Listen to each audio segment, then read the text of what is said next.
Recognize that those needs are not always necessarily material needs.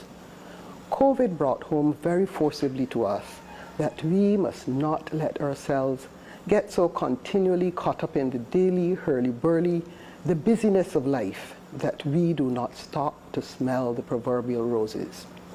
If it is one thing that COVID has taught us, is that we must schedule time for family, friends, and acquaintances.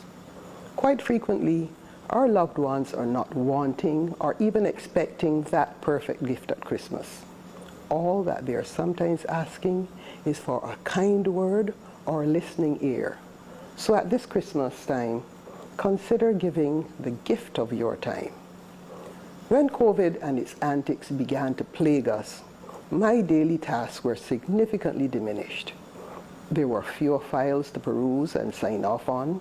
There were fewer meetings to convene or attend. There were no physical visits to my beloved centenarians.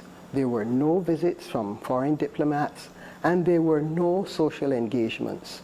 Just to list a few of the duties which form part of my life as Governor General. And thus, in obeying the exhortation to stay at home, especially given my age, I had more time on my hands, time to readjust and time to reflect. And so I decided during this time to revisit some of the classics which I had read in my youth.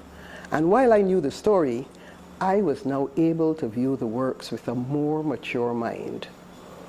I started with the works of the revered Charles Dickens. In the well-known story, The Christmas Carol, Scrooge, the character on whom the story is focused, was being encouraged by his nephew to see the beauty that is Christmas and to consider the message it brings and why Christmas should be celebrated.